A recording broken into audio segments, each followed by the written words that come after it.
Alam nyo, si Atty. Guevara, 30 taong ko siyang naging law partner. Kasama ko siya sa hirap at ginhawa. Noong Biyernes ng gabi, hirap pa rin ang aming pinagsamahan.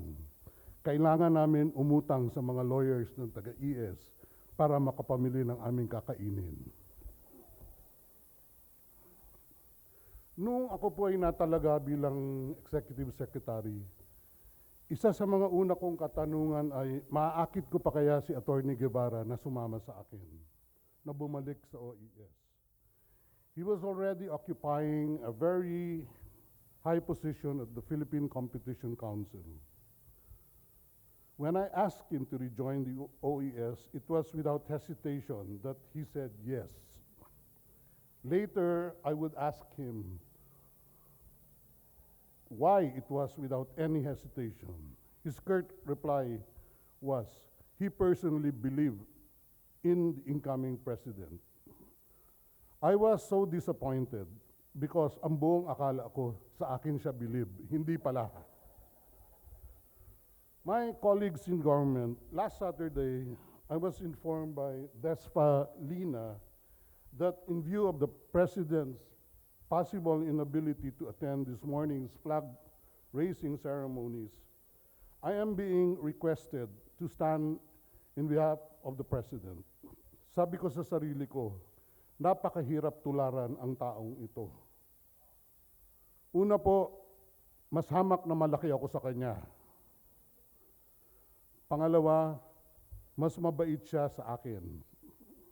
At pangatlo, alam ko na gusto niyo siyang makita at mapakinggan.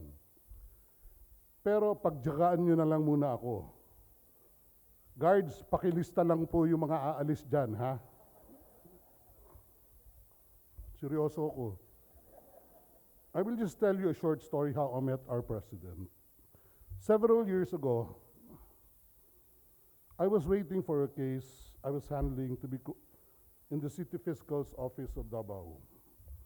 As my investigating fiscal was taking too long to hear the case ahead of us, I sat on a vacant chair of another prosecutor. A few minutes later, a lady secretary calls my attention that the occupant of the seat has arrived, and so I had to vacate his chair. As I was about to stand up, he signals me to keep my seat. It struck me. After the hearing, I approached him and to thank him. I began asking him about his relationship with the late Governor Duterte of the undivided province of Davao, whom I knew was a colleague of my father, who also served as an assistant prosecutor in the undivided province of Davao. This is when our friendship began.